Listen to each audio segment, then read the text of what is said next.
les amis, vous êtes bien sur Planète Gaïa TV et nous sommes dans l'émission Le Chaudron du Don.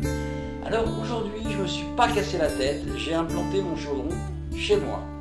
Et j'ai fait venir quelqu'un parce que ça s'est fait comme ça, c'était plus simple. Alors là, dans mon chaudron, comme j'étais chez moi, j'ai tout ce qu'il faut. Donc j'ai préparé ma recette un peu en avance et j'ai mis une grosse poignée de mystère. J'ai mis un soupçon d'ésotérisme, j'ai mis beaucoup de connaissances, j'ai mis beaucoup d'amour de l'autre, j'ai mis un peu de bons sentiments, un petit peu de qualité d'accueil, et j'ai mis d'autres ingrédients, mais vous connaissez la recette du chaudron magique, on ne la donne pas, elle est secrète, parce que sinon vous pourriez la copier, et ça c'est pas bien du tout. Et donc j'ai laissé mijoter pendant une quinzaine de jours. Et quand j'ai soulevé mon couvercle, qu'est-ce que j'ai trouvé? Olivier. Bonjour Olivier. Bonjour Gérard, ça alors c'est une présentation. N'est-ce pas? Oui. Alors, Olivier, toi tu es venu aujourd'hui pour nous parler d'un certain nombre de choses, entre autres d'extraterrestres. Alors oui, la proposition que je t'avais faite, c'était Ouais. qu'on puisse parler à la fois de ceux qu'on appelle les frères de l'espace, Oui. et de ceux qu'on appelle les maîtres de sagesse. D'accord. Et puis qu'on essaye de voir... Comment les choses peuvent se relier entre elles. Voilà, voilà, exactement. Donc nous avons, chers amis, un postulat de base. On ne se pose pas la question de savoir si les extraterrestres existent ou pas. Ce n'est pas le débat du tout aujourd'hui, on n'est pas là pour vous convaincre de leur existence. Nous partons du principe qu'ils existent et nous partons de là. Oui. Alors, Oui. Parce qu'autrement on passe une émission entière à être botté de savoir si ça existe ou pas. Et puis après on n'a plus le temps d'en venir à l'essentiel. exactement. C'est-à-dire les messages qui Exactement. nous ont transmis et pourquoi ils sont là et qu'est-ce qu'ils nous conseillent de faire. Alors, avant de démarrer, avant de rentrer vraiment dans le vif du sujet, pour les téléspectateurs qui ne te connaissent pas encore, est-ce que tu pourrais expliquer un petit peu en quelques mots qui tu es, d'où tu viens, ton parcours, quoi. Et puis, comment tu en es arrivé à tout ça? Alors, écoute, étant jeune, je me suis intéressé à la science-fiction, je me suis un petit peu intéressé aux ovnis, mais j'ai jamais trouvé en fait matière à vraiment m'arrêter ou des choses suffisamment concrètes, j'ai un peu laissé tomber. Et puis par la suite, j'ai découvert ce qu'on appelle la sagesse ancienne, les enseignements qui nous proviennent de très très très très loin dans le temps, et puis qui sont... je dirais pas réactualisé, mais reformulé en termes occidentaux depuis la fin du 19e siècle, avec différents mouvements, dont la théosophie de Madame Blavatsky. Et puis, je me suis intéressé aux enseignements d'Alice Bailey, elle, c'est une occultiste du début du 20e siècle, une anglaise. Et puis, il se trouve qu'en 1988, ça fait un paquet d'années maintenant, j'ai rencontré un Britannique qui s'appelle Benjamin Crème, qui est un ésotériste, qui est aussi dans cette lignée-là d'enseignement, on pourrait dire, de l'ésotérisme occidental moderne, qui est une façon en fait de retraduire plein de choses qui sont encore connues en Orient dans les domaines des gens qui approfondissent un peu les choses, mais qui avaient été perdues de vue en Occident. D'accord. Et je l'ai rencontré, j'ai lu ses bouquins et j'avoue que ça m'a suffisamment interpellé, ça m'a paru suffisamment important pour que je me dise avec d'autres personnes à l'époque, il faut qu'on traduise tout ça en français. D'accord. Et donc j'ai commencé à ce moment-là, ça fait une trentaine d'années, à participer à la traduction et à l'édition de ces livres, et puis aussi d'une revue mensuelle qu'il a créée, qui s'appelle Partage International, et qui existe encore, et qui est bénévole, et qui traite de ces sujets-là. D'accord, d'accord. Voilà. Ok. Mais je ne me présente pas, c'est peut-être important de le dire, je ne me présente pas comme un spécialiste ou un universitaire qui aurait été très spécialisé dans un domaine ou un autre. Je suis plus un généraliste qui fait les rapprochements et qui essaye de, modestement tant que possible, essayer de mettre en œuvre dans sa vie ce qu'on apprend dans ces enseignements. Il ne faut pas que ça reste juste intellectuel. Bien sûr, bien sûr. Voilà, donc ce que je vais dire là, il faut que chacun, si une personne est intéressée, qu'il le prenne comme hypothèse. C'est tout, en fait. Bien sûr. Juste on prend ça comme hypothèse pour l'instant. Et puis après on approfondit par soi-même, si on veut. et puis on discerne par soi-même si ça fait sens ou pas. D'accord. On n'en est plus à la période où il faut croire des gens parce qu'ils le disent, ou parce que c'est paru à la télé ou à la radio et que c'est vrai pour autant. Non. Il faut que chacun... après comme la poêle Tefal, c'est gravé dans le métal. Oui. Non, mais chacun doit apprendre à discerner et à exercer son bon sens, etc. C'est important là où on en est aujourd'hui sur Terre. Alors, dans la première partie de ta vie, ça a été la rencontre d'abord avec la science-fiction. Oui, donc, brièvement, j'étais enfant, hein, donc je ne pourrais pas tellement en parler. C'est quand même ce qui a nourri cet intérêt. Ça a éveillé, je pense, quelque chose. Ouais, hein. Ouais. Parce que c'est des auteurs, je parle des grands classiques de la science-fiction, des grands auteurs américains des années 50, qui étaient visiblement des gens inspirés eux-mêmes, hein, et qui savaient éveiller quelque chose. C'est un peu comme on parle de romans initiatiques. Oui, tout à fait, oui. On va dire ça, un peu ça. D'accord. Ok. Donc ça, c'était la première partie. Après, en deuxième partie, tu as rencontré cet enseignement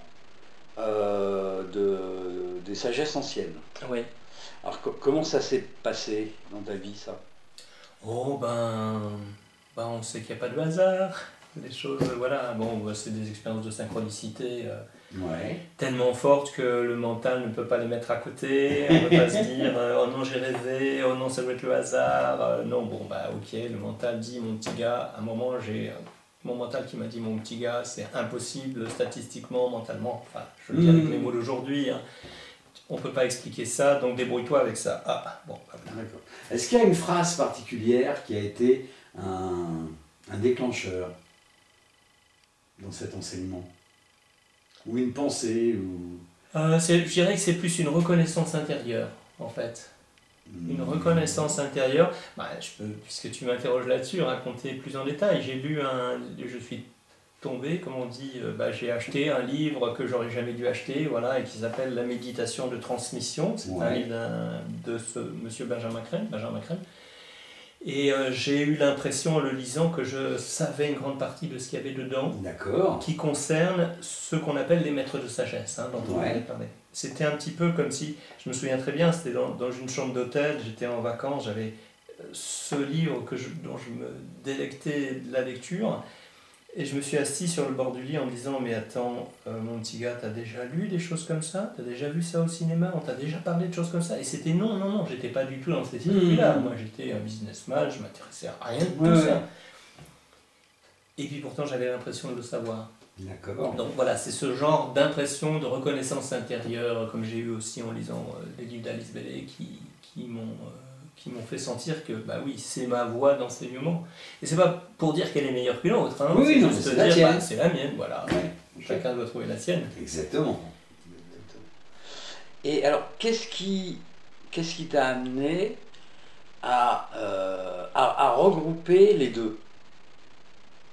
Alors, ce qui m'a amené à regrouper les deux, c'est à comparer le corpus d'enseignement, et notamment ce qui se rapporte à l'actualité. Je ne parle pas d'un enseignement sans âge qui reste vrai éternellement sur ce que c'est que la nature d'un être humain ou des choses comme ça qu'on peut lire dans quantité de traditions sous des formes différentes.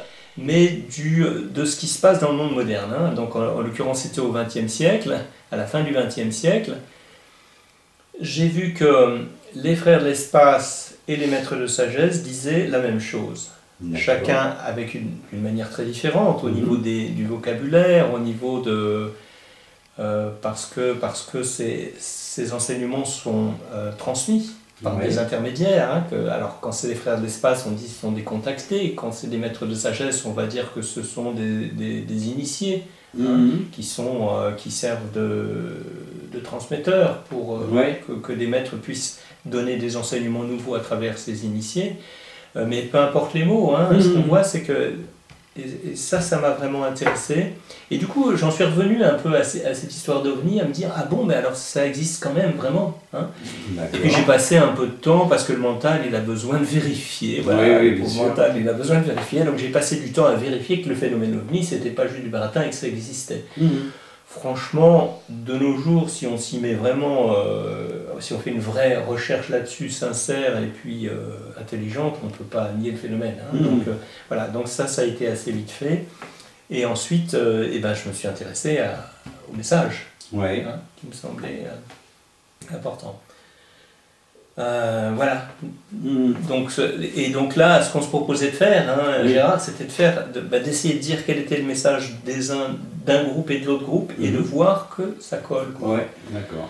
En espoir que peut-être ceux qui nous regardent auront envie d'approfondir. Bien sûr. On ne peut pas tout dire en 1 heure ou 2. C'est vrai. Ok, mais je t'en prie.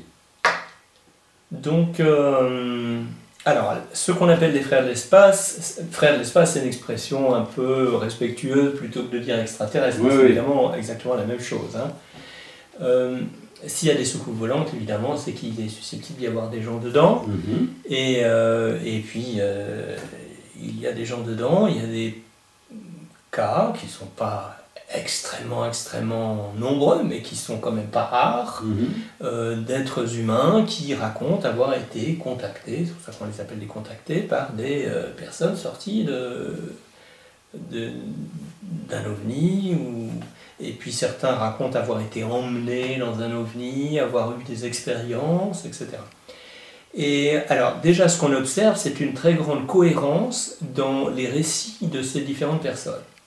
Ça a commencé quand? Ça a commencé après la Seconde Guerre mondiale, quand les Américains ont développé la bombe atomique, et qu'en 1947, des pilotes de chasse américains sur la côte ouest ont témoigné avoir vu des ovnis, s'approcher des appareils, etc. Mais les témoignages étaient tellement nombreux et tellement concordants que ça faisait la une de la presse à l'époque. Donc il y avait des journaux en Californie qui publiaient encore un ovni, encore un truc, et qu'est-ce qui se passe, quoi. Et ça a duré très peu de temps avant que l'armée américaine mette un blackout là-dessus.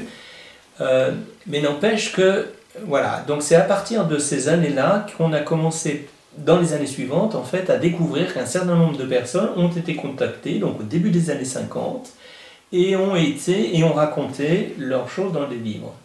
Mais ce qui est étonnant, c'est que c'est à la fois un Américain, un Brésilien, un Néerlandais, un Italien, des gens un peu partout dans le monde, qui n'étaient pas forcément des gens qui avaient fait des études. On pouvait trouver un fermier, on pouvait trouver un garagiste, et puis on pouvait trouver, un ingénieur, mais c'était pas, ou un chef d'entreprise, c'était très variable.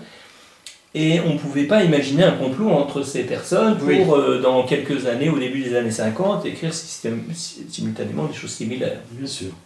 En plus, c'était des gens avec des cultures très différentes. On allait trouver un chrétien, un italien très chrétien, et puis on allait trouver un américain qui n'était pas du tout là-dedans, etc. Donc des gens qui ont écrit d'une manière très différente en fonction de leur propre culture, le récit de ce qui leur était arrivé. Alors ça, c'est le côté amusant quand on lit ça, c'est comme un roman d'aventure en fait. Oui, bien sûr. On peut voir d'ailleurs qu'ils vivent des choses similaires au niveau de cette aventure. Et puis après, moi ce qui m'intéresse le plus, c'est le fondement, donc l'enseignement. D'accord. Alors je m'excuse, je te coupe, mais il y a quand même un truc qui me chagrine quand même un peu. Cette similitude entre les différents récits tenterait à prouver que les contacts n'ont été faits qu'avec une seule race. Pas forcément. Je prends à notre petite échelle, le gars qui vit au fin fond de l'Afrique ne vit pas la même chose que nous vivons en France. Donc si on écrit une page sur notre journée, c'est évident que ça n'aura rien à voir. Ah, tu veux dire les gens qui ont été contactés sont que d'une seule race? Non. Ou les gens qui nous contactent. Les gens qui nous contactent, oui. Puisqu'il y a une telle similitude dans les récits, ça tenterait à prouver que les autres, de l'autre côté, sont de la même, entre guillemets, culture, puisqu'ils font vivre à nos contactés le même genre de choses. Alors, donc je te dis mon sentiment personnel par rapport à ça. Déjà, si nous, les êtres humains, allions sur d'autres planètes, dans notre vaisseau spatial, il y aurait peut-être un noir, un jaune, un blanc. Déjà. Et puis peut-être un pygmée et un grand. Et puis peut-être qu'il pourrait y avoir beaucoup d'écarts. Et puis donc on aurait chacun une culture différente aussi. Oui, donc, mais on serait tous issus de la Terre. On serait tous issus de la Terre. Alors que là, moi, ce dont je te parle plutôt, c'est, ça veut dire qu'il n'y a que d'un endroit, même si c'est comme chez nous et qu'il y a plusieurs cultures sur le même endroit, mais ça serait que d'un même endroit que ces extraterrestres viendraient. Alors que si ils viennent de galaxies différentes, ben, ils n'ont pas ni les mêmes coutumes, ni les mêmes besoins, ni les mêmes recherches. Ça me paraît quand même improbable qu'ils fassent vivre à nos contactés le même genre d'aventure. Alors, il y a certains de ces frères de l'espace. Alors, d'abord, ils ont une origine commune, oui, parce que ceux qui rentrent en contact avec nous, parce que là, il va falloir qu'on vienne sur l'explication. Tu m'emmènes sur l'explication tout de suite. Si ils viennent tous de la même, du même système solaire, on pourrait dire. Hein? Donc même s'ils ne sont pas forcément tous de la même planète, ils viennent du même système solaire. Et alors là, j'en viens à l'explication. On ne peut pas comprendre le phénomène OVNI, on ne peut pas comprendre ce phénomène de frères de l'espace, et même on ne peut pas comprendre les maîtres de sagesse, si on ne comprend pas une chose de base, qui est la dimension éthérique de la matière. Ouais.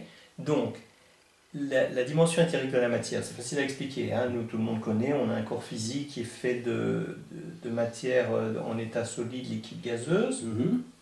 Nous avons aussi un corps qu'on appelle éthérique, dans le langage habituel. Donc, c'est le corps dans lequel on a nos chakras, par exemple. Nos méridiens d'énergie relèvent de cette substance éthérique.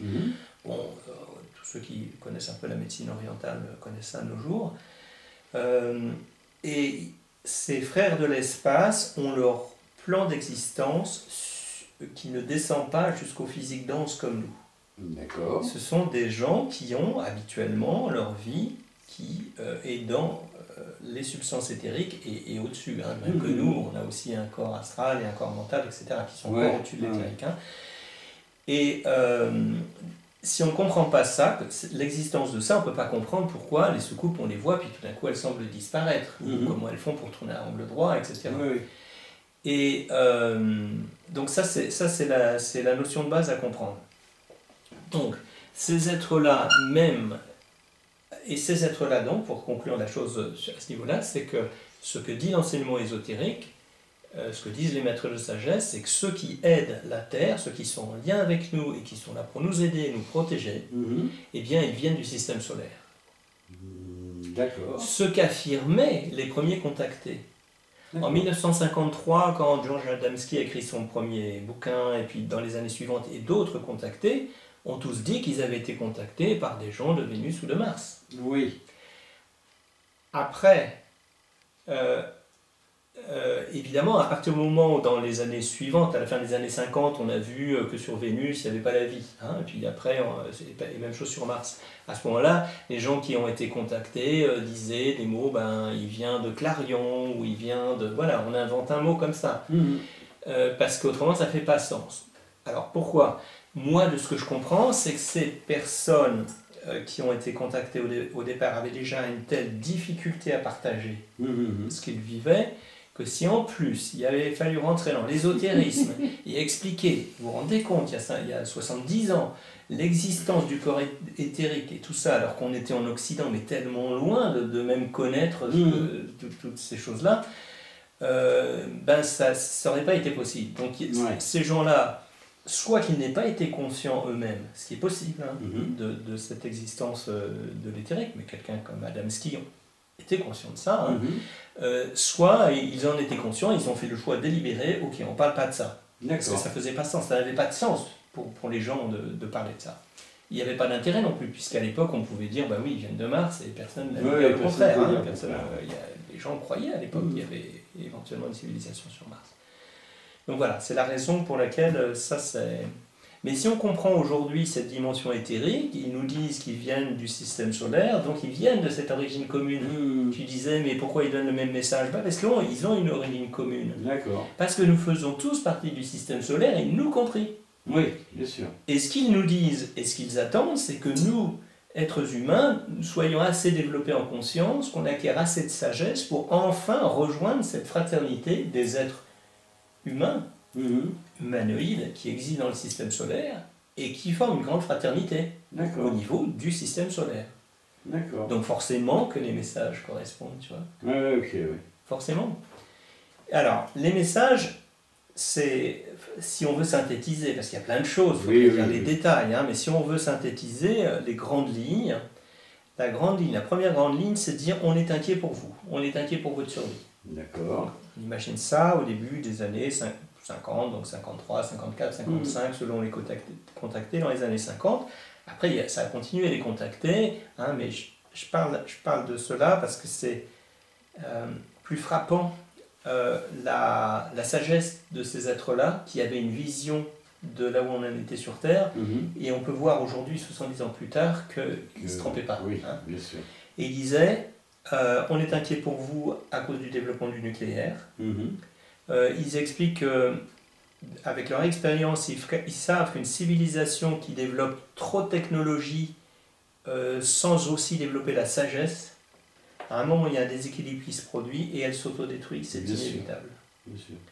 Donc, ils disaient, vous devez aujourd'hui vous concentrer à essayer de développer une société plus juste, à développer vos connaissances et votre sagesse en termes de social, en fait, hein, et de relations humaines.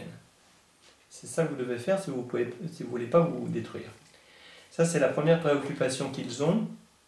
Alors après, je ne sais pas si je rentre dans le détail technique. Par rapport au nucléaire, moi, je peux peut-être le faire, après tout, puisqu'on a déjà parlé de l'éthérique. Ouais. Le problème qui se passe avec le nucléaire, c'est qu'on fait de la fission nucléaire. Donc la fission, on sépare, on casse des atomes. Hein. Ouais. Et dans le processus, tout ce qui vit sur Terre, enfin tout ce qui existe sur Terre, a une contrepartie éthérique. Même un atome. Donc si on casse des atomes, on fait quelque chose sur le plan éthérique, qui est une sorte de déchirure.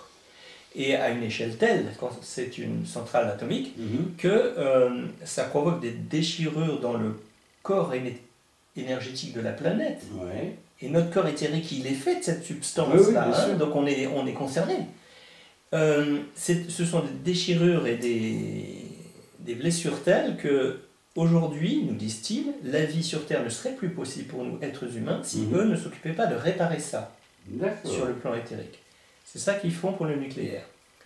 Alors, pourquoi ils le font et qu'est-ce qui leur donne le droit de le faire, on pourrait se demander.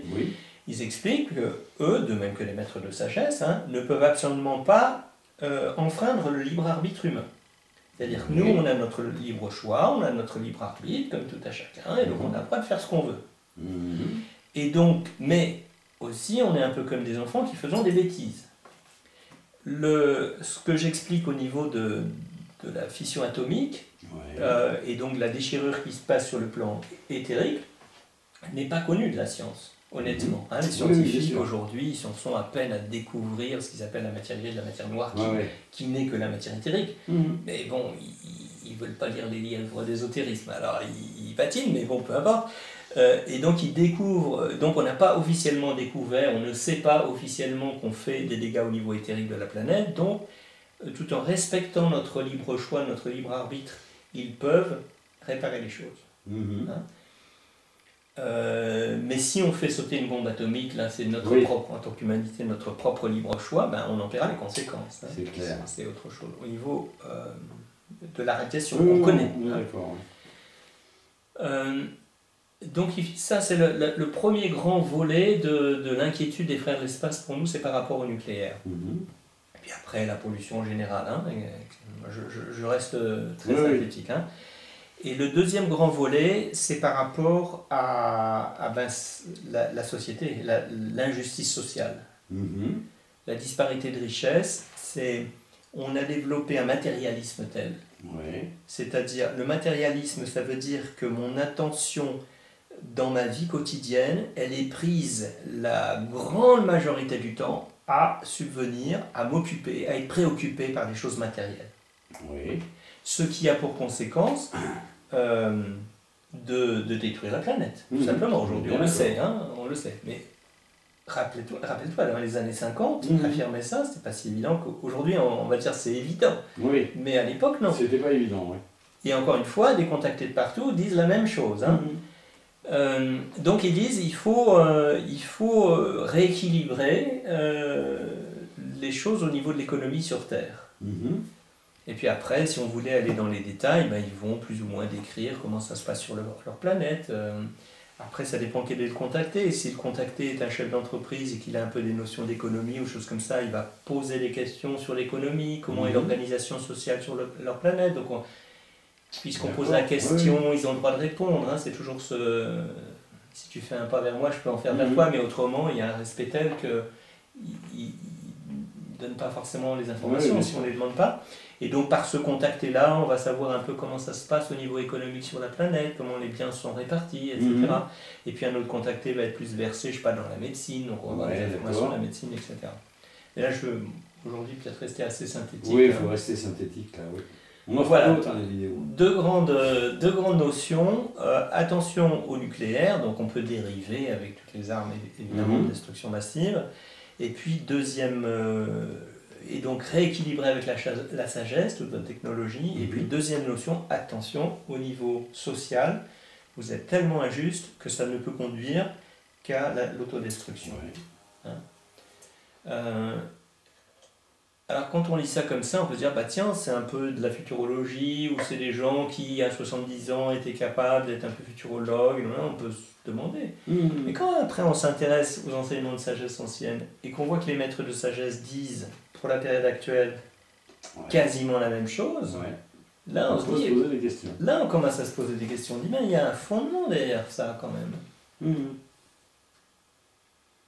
Donc là on pose la question, qui sont les maîtres de sagesse? Oui, bah oui, forcément.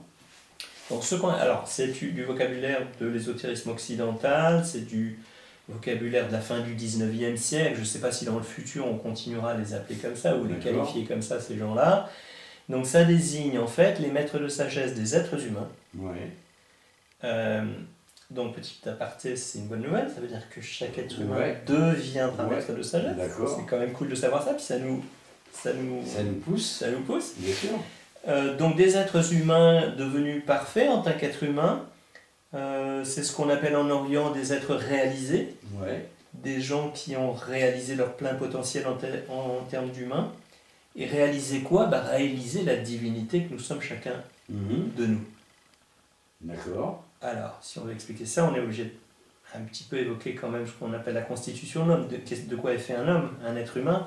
Un être humain, on l'a dit, il y a un corps physique, on est composé de solides, liquides, gazeux, éthériques. Il y a un corps émotionnel, on appelle ça le corps astral, souvent. Puis il y a aussi le corps mental. Tout ça, ce ne sont que nos véhicules d'incarnation. On est d'accord.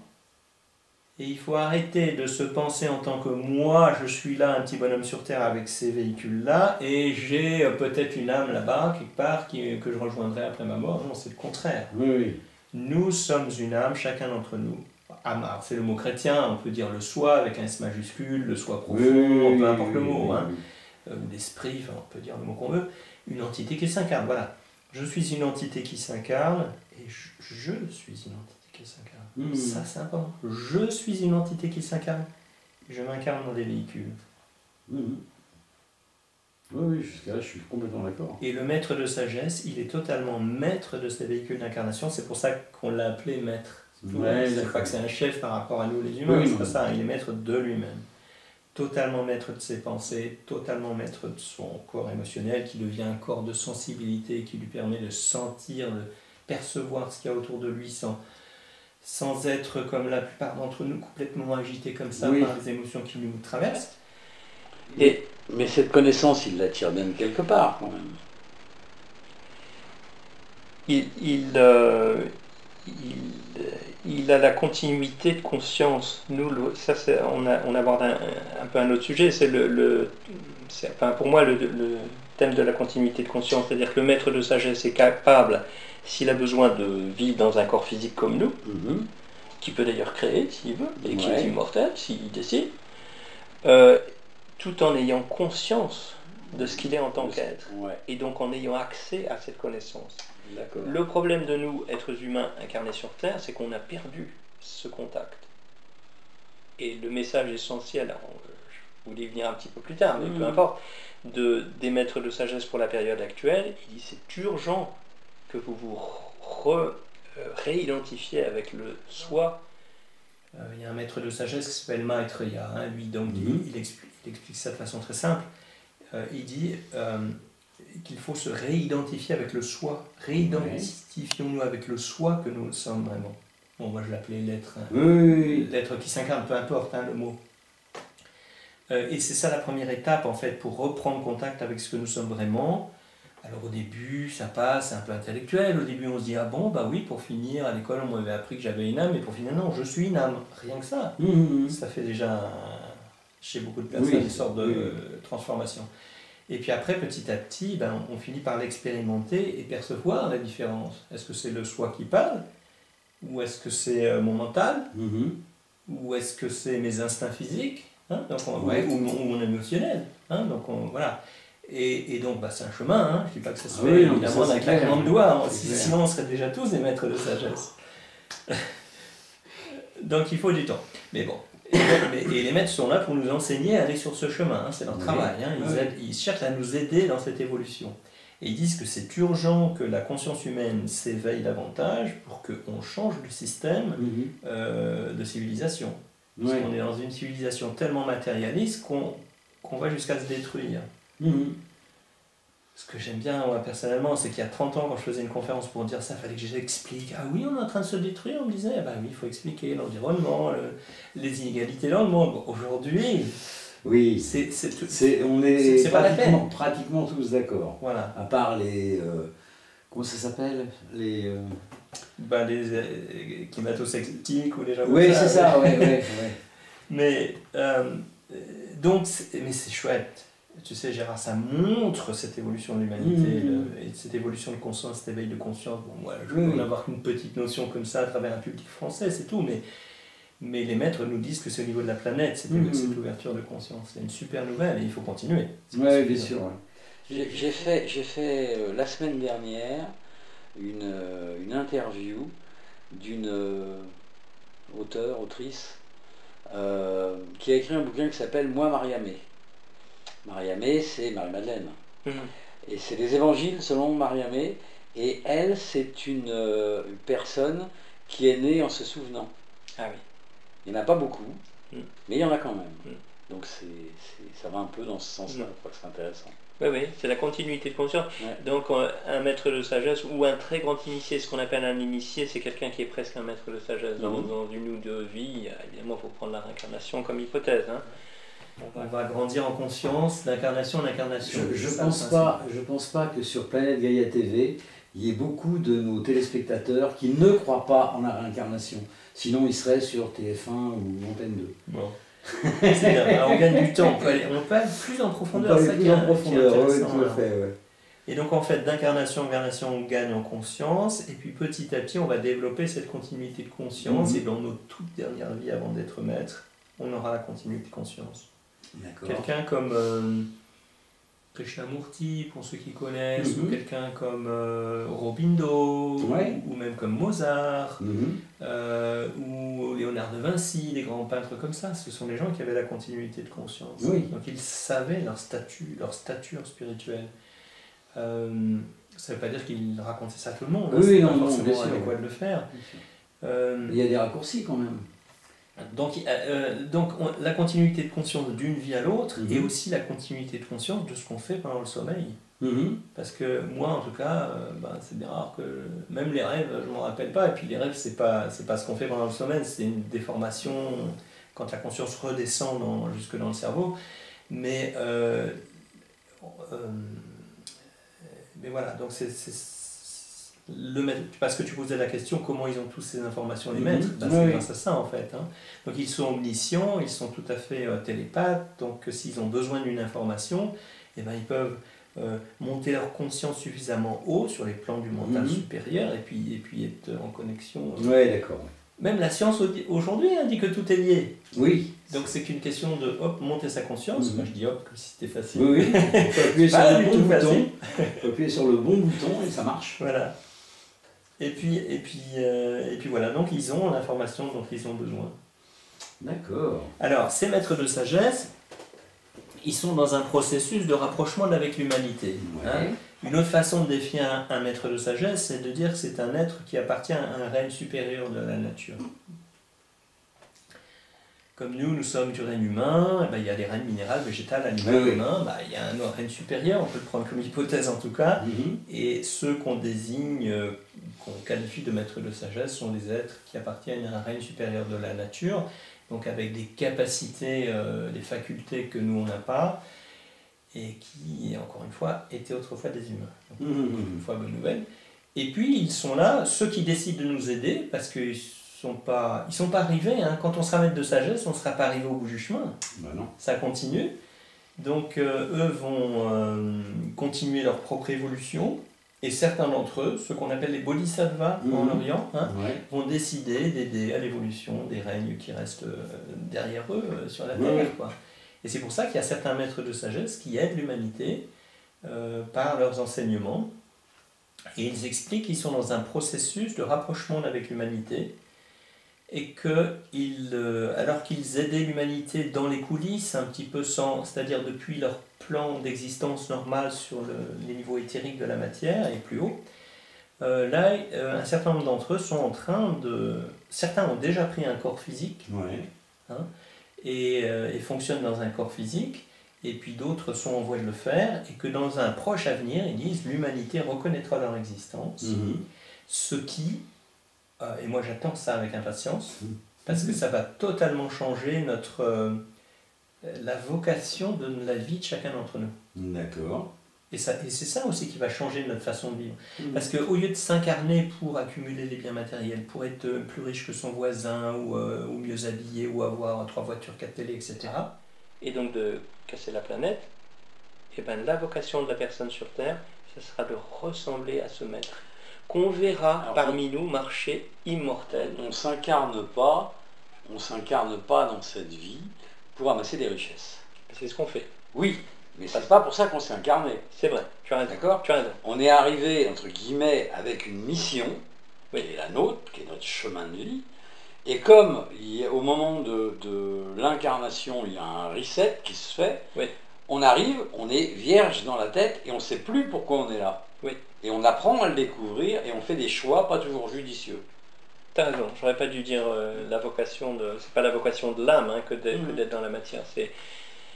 Oui, c'est la vocation matérielle terrestre de beaucoup de gens. Moi, beaucoup de gens, quand j'avais 20 ans, quand on leur disait qu'est-ce que tu vas faire de ta vie, moi je serais très riche.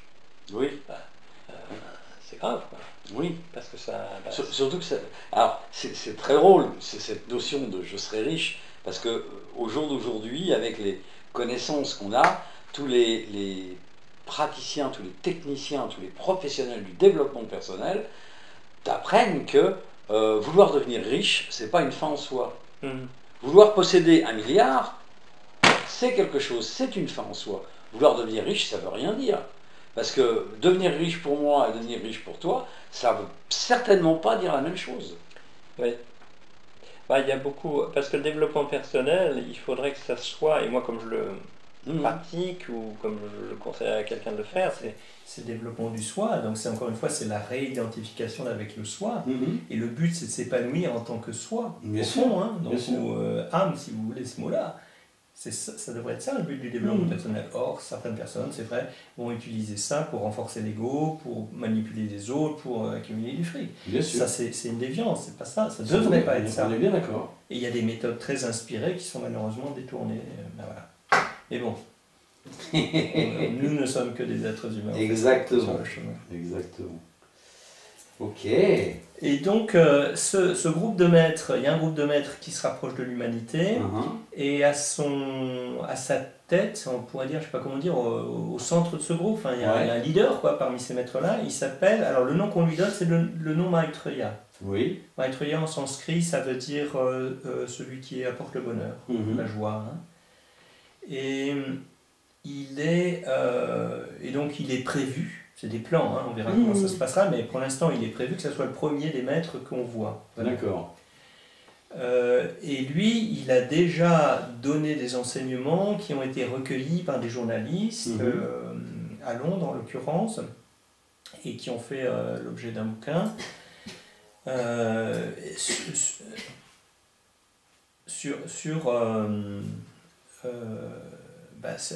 conseils en fait sur l'humanité, sur ce qu'on devrait faire. Alors, j'ai un peu évoqué son enseignement par rapport à l'importance de se reconnecter avec le soi, de se réidentifier avec le soi. Je peux peut-être juste, si on a un petit peu de temps, juste dire 3 éléments. Vas-y. Par rapport à se réidentifier avec le soi, il donne 3 préceptes, 3 conseils en fait qu'on peut suivre et qui sont des aides. C'est très simple, hein, il s'exprime pour tout le monde, pour la terre entière. C'est pas quelqu'un de religieux, hein, c'est un instructeur pour tout le monde. Et il dit, il faut pratiquer l'honnêteté mentale. Alors je vais dire... Vaste programme. Vaste programme, mais c'est tellement simple. L'honnêteté mentale, c'est quand je dis ce que je pense et que je fais ce que je dis. Ouais. La malhonnêteté mentale, évidemment, c'est le contraire. C'est quand je pense une chose, j'en dis une deuxième et j'en fais une troisième. Mais est-ce qu'il y a quelque chose de plus compliqué que ça? C'est d'une simplicité enfantine. Oui. Pratiquons ça d'instant en instant, dans notre chemin de vie, et on va voir que petit à petit, ça nous aide à nous reconnecter. Je vais expliquer peut-être un peu après pourquoi. C'est compliqué de faire ce qu'on dit. C'est tellement plus facile de dire que de faire. Encore une fois, Gérard, si c'était facile, on serait tous des maîtres. Le grand principe qui dit fais ce que je dis, non, fais ce que je fais, fais pas ce que je dis, ça découle de ça. C'est un principe, ça c'est montre-moi l'exemple que je puisse faire comme toi. Simplement, la plupart des gens ne montrent pas l'exemple, mais ils te disent comment toi tu dois faire.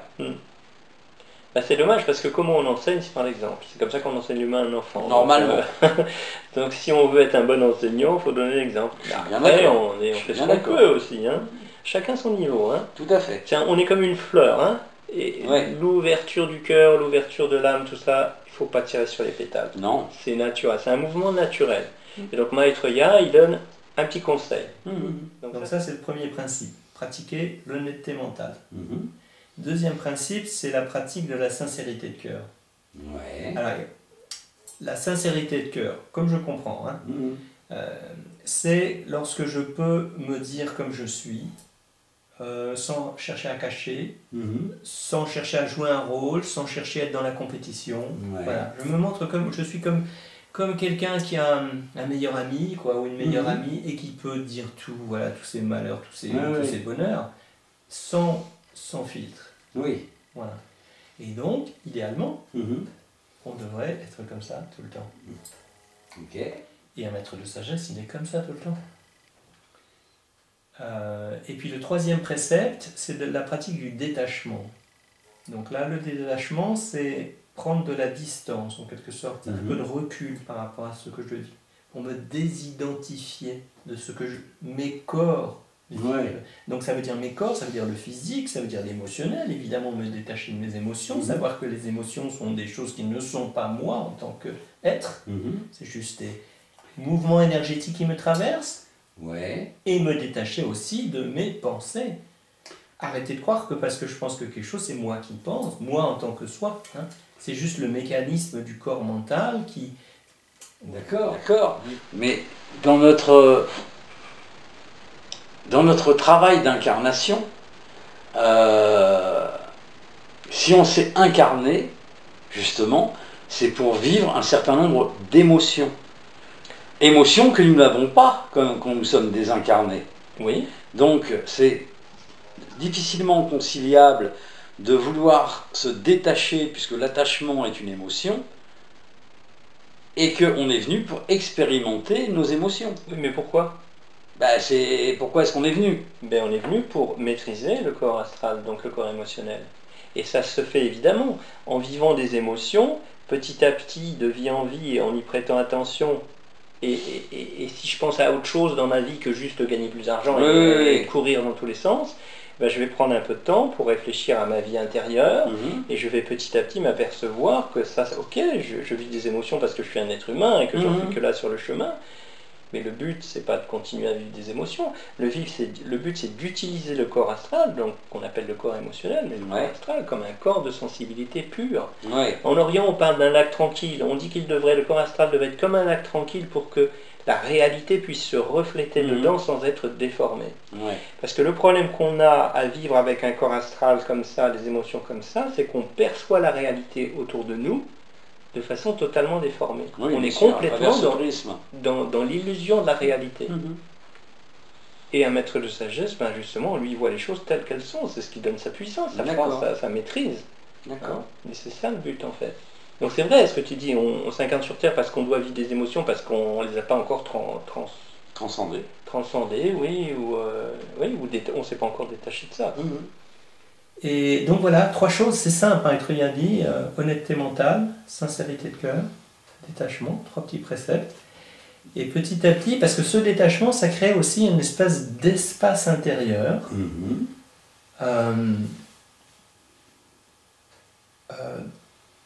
au sein duquel l'âme, je redis ce mot-là, peu importe le mot encore une fois, l'âme va pouvoir se manifester.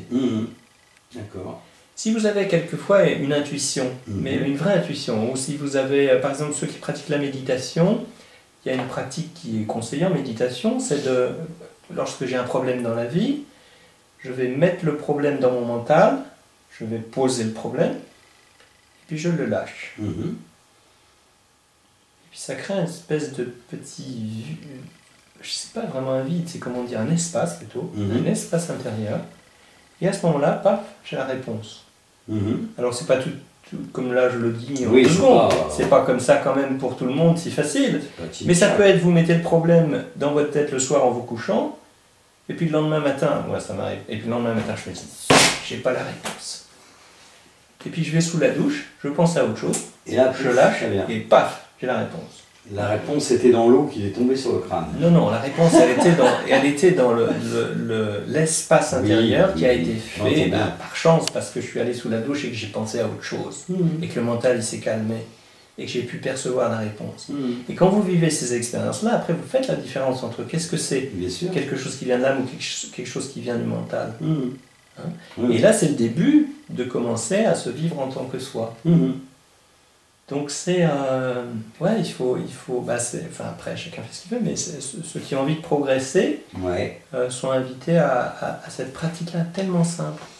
Alors ça c'est pour la partie, on va dire, quête spirituelle de l'enseignement de Maitreya. Il y a une autre partie dans son enseignement, et même qui est, si vous lisez les bouquins ou les articles, vous allez voir qu'il y en a tout ça pour le reste et que ça pour l'enseignement, parce qu'en gros ce qu'ils disent, les maîtres, les enseignements, vous les avez déjà tous eus. Le problème, c'est que vous ne les mettez pas en pratique. Donc, la révélation de nouveaux enseignements vous sera faite quand vous aurez atteint le niveau nécessaire pour le faire. Donc, il faut déjà avoir intégré ce qu'on nous a déjà donné dans le passé. C'est pas quand même des idées du passé, là, pour finir. Et alors, l'autre partie de son enseignement, ça concerne la vie en société, encore une fois. Et on peut faire le rapprochement avec le frère de l'espace. Et il dit, alors, Maitreya, il dit une phrase très forte. Il dit, l'homme doit changer ou mourir. C'est-à-dire que si on ne change pas notre façon de vivre, on va se détruire. Oui, bien sûr. Et lui, il dit, il y a une façon très simple, vous pourriez résoudre la moitié de vos problèmes sur Terre en faisant une chose. C'est intéressant de prendre ça comme hypothèse, de travailler ça. Et cette chose, c'est d'instaurer un principe qu'il appelle le principe de partage pour gérer l'économie. La crise qu'on vit actuellement, quand on parlait de matérialisme au début, c'est une crise spirituelle en fait. Ça veut dire qu'on sait trop, l'homme il a à la fois esprit et matière, on est complètement immergé dans la matière, on a oublié notre dimension esprit. Et ce qu'on doit faire, c'est rééquilibrer si on ne veut pas se détruire. Et Maitreya, il dit donc, alors au niveau de la matière, c'est pour ça que, et au niveau de la matière, dans quoi ça s'exprime le plus notre déséquilibre, c'est au niveau de l'économie. Donc l'économie, c'est la science qui est censée nous dire comment on devrait répartir les richesses entre nous, les êtres humains sur Terre, entre les agents économiques, ils disent donc les entreprises, les personnes, etc. Donc la Terre produit un immense gâteau chaque année, et on le répartit, comme aujourd'hui, j'ai plus besoin de détailler, on le sait comment c'est réparti. Donc il y a des millions de gens qui meurent de faim. Maitreya, il dit une phrase très forte par rapport à ça, il dit « Comment pouvez-vous vous considérer comme des êtres humains alors que vous laissez mourir à vos portes vos frères et sœurs d'une mort inutile ?» On n'est pas encore grand, hein, non, on n'est pas évolué encore. Tout petit, tout petit. Et donc pour lui, c'est la priorité, nourrir tout le monde. Mais bon, donc je reviens sur le principe de partage. Donc il explique, si au lieu de mettre toutes les lois économiques qui répondent à un principe qui est celui de la concurrence, qui revient à dire l'homme est un loup pour l'homme et c'est le plus fort qui gagne, vous mettez une nouvelle loi qui est la loi du partage. Donc le partage, c'est ce qu'on fait dans une famille. Dans une famille, et donc ça veut dire que chaque être humain connaît ça. Hein. Le problème, il n'est pas dans les êtres humains, le problème, il est dans les structures de la société actuelle. Hein. Donc en tant qu'être humain, on connaît ça. Si on a une famille, on va ouvrir le frigo et donner à manger à chaque enfant en fonction de son besoin. On ne va pas donner à manger à 4 enfants et laisser mourir de faim le 5e. Hein. On va, s'il y en a qui a besoin de plus parce qu'il est plus grand, on va lui donner plus que s'il est plus petit, etc. C'est naturel. Bien sûr. Donc le partage, on connaît ça. Et il n'y a aucune raison, nous dit Maitreya, qu'on ne le fasse pas au niveau de la planète entière.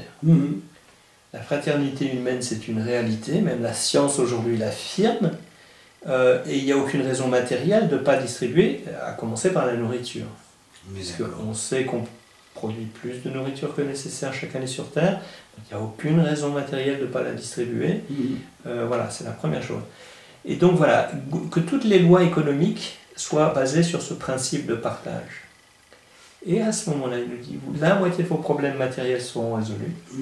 Et au niveau de notre dimension spirituelle, mais ça va nous faire une ouverture colossale, parce qu'il nous explique qu'il y a une énorme, comment je pourrais dire, mauvaise conscience chez les êtres humains,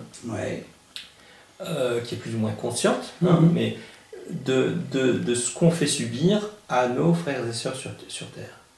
Et ça nous plombe. Oui, on est d'accord. C'est pas compliqué à comprendre. Si vous habitez dans un immeuble et que vous descendez l'ascenseur avec votre voisin et qu'il tire une tête comme ça, tellement il est malheureux dans sa vie matérielle parce qu'il s'en sort pas et que c'est pas de sa faute, etc., ça va pas vous rendre heureux, ça va pas vous éveiller, ça va vous plomber. Oui, bien sûr. Alors, les maîtres de sagesse, comme les frères d'espace, d'ailleurs, disent il faut arriver à une civilisation, et chez eux c'est comme ça, sur les autres planètes, où les gens ils se promènent dans la rue avec un sourire jusque-là. Chacun a le nécessaire. Oui, il faut avoir le nécessaire, mais et on partage tout, voilà. Et donc, je ne rentre pas dans les détails après. Donc, ce système de partage, après Maitreya, peut en quelques années complètement changer l'ambiance qu'il y a sur Terre. Parce que le partage, ça veut dire de la confiance. Ça veut dire que si je sais que je vais avoir à manger demain, je ne suis plus dans la peur. Donc je ne suis plus dans la méfiance par rapport à mon voisin qui peut-être viendrait, je ne sais pas, moi si je suis à la campagne, me piquer une courge parce que... Maitreya a des phrases, il dit mais aujourd'hui l'homme est un ennemi pour son propre voisin, comment pouvez-vous être heureux comme ça? J'ai avec mes mots. S'il y a le partage, il y a la confiance. Et puis il y a la justice. Maitreya dit que la justice est indispensable à mettre en place sur Terre, parce que l'injustice crée quoi? Ça crée la guerre. Et aujourd'hui, la guerre, ce n'est plus un moyen de résoudre les problèmes politiques ou les conflits entre les nations, parce que immanquablement, un jour ou l'autre, on va appuyer sur le bouton et on en revient à ce que disaient les frères de l'espace. Attention au nucléaire. Bien sûr, bien sûr. Donc on n'a pas le choix, la guerre c'est plus une solution, donc il faut trouver une autre solution. Maitreya dit, réinstaurer la justice. Et comment réinstaurer la justice? C'est facile, mettez en place un système de partage. Il y a des économistes qui s'intéressent à ça. C'est pas quelque chose de flyé tout ça, c'est tout à fait faisable. C'est juste une question de volonté politique quelque part. Oui, bien sûr. Et il dit, ou Alice Bailey, le maître du Halkoul, disait ça aussi déjà dans les années 40 ou 30 ou 40, qu'aucun gouvernement au monde ne peut résister longtemps à une opinion publique éduquée, galvanisée, qui veut quelque chose. Donc nous, en tant que citoyens, c'est curieux d'entendre ça d'un grand sage qui, on va dire, c'est un maître spirituel. Oui, mais non, il nous dit, attention, la spiritualité, ça s'incarne. Il nous dit, oui, il faut aller manifester. Il faut manifester pour la justice, il faut manifester pour la paix dans le monde, il faut manifester contre les injustices, il faut manifester pour l'environnement, tout ça. Et les maîtres disent même qu'ils envoient leurs énergies et qu'ils galvanisent ces mouvements. D'accord. Ok. Et il y a beaucoup de témoignages d'ailleurs, des gens qui participent à ça, à ces manifestations dans les rues, ça peut être à Paris par exemple, Oui, bien sûr. où des gens disent mais c'est incroyable, il y avait une sorte de fraternité, il y avait une sorte de... On se sentait comme porté, quoi, on se sentait comme sur un nuage. C'est un discours qu'on a beaucoup entendu sur les ronds-points avec les gilets jaunes. Oui. Ok, on va pas prolonger trop parce que ça fait beaucoup d'informations. Oui. Le sujet est très très loin d'être exploré, donc je pense qu'on n'a pas le choix, hein. On va être obligé de refaire d'autres vidéos. Hein. À ta disposition, Gérard. Mais peut-être quand même donner le titre d'un livre pour les gens qui voudraient approfondir. Oui, bien sûr, vas-y. Moi, je voudrais un peu redire ce que je disais au début. Vraiment, là on parle, c'est sympa et tout, on évoque plein de choses. Après, il faut que ça s'incarne. Oui. Et comment s'incarner, c'est chacun pour soi, quelque part à un moment. Bien sûr, il faut discerner. Voilà. Donc moi, je vais conseiller un seul livre. Vas-y. Donc c'est un livre qui s'appelle Le Rassemblement des forces de lumière. Et c'est un livre de cet auteur britannique que j'ai cité, hein, qui s'appelle Benjamin Crème. D'accord. Donc on va voir d'un côté l'aspect frère de l'espace, et de l'autre côté maître de sagesse, et montrer comment en fait ils travaillent ensemble pour nous aider. Et ils sont là pour nous aider, ils sont bénéfiques, et c'est sans eux, je doute qu'on s'en sort. Et c'est une bénédiction, voilà, de les avoir. Et puis comme ils nous donnent des conseils, et ben, ça nous donne des idées, bien sûr, de bonnes idées pour aller dans la bonne direction. Bien sûr. Hein, si on va dans le sens du courant, on souffre moins que si on va plus vite que si on va dans le mauvais sens, parce que... Oui, on est d'accord. Voilà. Ok, ça sera le mot de la fin. Chers amis, vous avez l'habitude, hein, sur Planète Gaïa TV, comment ça fonctionne. En dessous de la vidéo, vous avez une bande qui passe depuis le début avec toutes les coordonnées de contact d'Olivier. Donc si vous avez des questions, si vous voulez rentrer un peu plus dans les détails, si vous voulez être mis au courant de ces conférences, puisqu'il donne des conférences un peu partout, et ben, vous pouvez le contacter et il sera un plaisir de vous renseigner. Voilà les amis, merci Olivier de cet entretien. Merci Gérard. De ce premier entretien. Ouais, bah écoute. Il y en aura d'autres. Et merci d'avoir fait le déplacement jusqu'à ma Sarthe pluvieuse. Ouais, bah c'était un plaisir. Et puis c'était une telle... on parlait de synchronicité un moment. Oui, hein. Tout à fait. Et puis merci à tout le monde. Merci à vous les amis. Donc vous êtes bien sur Planète Gaïa TV. Nous sommes toujours dans l'émission Le Chaudron du Druide. L'aventure va se terminer maintenant et je vous dis à très vite pour une prochaine aventure. Au revoir. Voilà les amis, l'émission est maintenant terminée. Alors j'espère que ça vous a bien plu. N'hésitez pas à faire un j'aime, le pouce vers le haut, de façon à nous montrer que vous êtes satisfait. Mettez-nous des commentaires, parce que d'abord ça fait toujours plaisir. Et puis en plus, ça nous permet d'améliorer nos vidéos. Faites-nous les réflexions qui vous semblent justes. Si vous avez des questions à poser à l'intervenant, posez-la. Nous, on va transmettre, il n'y a pas de problème avec ça. La règle, c'est bien sûr le partage. Plus vous allez partager, plus on sera connu. Plus on sera connu, plus on aura de soutien. Et donc on pourra faire du travail de meilleure qualité encore. N'hésitez pas à aller sur la plateforme Tipeee. L'adresse est en dessous de la vidéo. La plateforme Tipeee, c'est notre plateforme de financement participatif. Ce qui nous permet de pouvoir continuer, de pouvoir exister, de changer notre matériel et de nous déplacer. Donc vous pouvez faire un don de 1 euro à, je sais pas moi, 1 million d'euros, si ça vous fait plaisir, d'une manière mensuelle, donc avec un engagement, ou d'une manière ponctuelle, c'est-à-dire juste une fois. Plus on aura de sous de votre part, plus on aura un budget prévisionnel conséquent, et donc plus on pourra prévoir de vidéos. On pourra prévoir aussi de changer notre matériel, encore une fois, de façon à avoir un matériel encore plus performant. Actuellement, on sort une vidéo par semaine, tous les lundis. Et là, le but de cette année, c'est progressivement d'arriver à 2 vidéos, donc une autre le jeudi. Donc vous allez voir apparaître des nouvelles vidéos de temps en temps, mais de plus en plus souvent le jeudi. Donc pour arriver à 2 vidéos. Pour ça, on a besoin de vous, parce que sans vous, sans votre argent, qui est le nerf de la guerre, malheureusement, on ne pourrait pas exister. Donc je vous remercie d'avance pour votre soutien, et je vous dis à bientôt pour de prochaines aventures. Au revoir.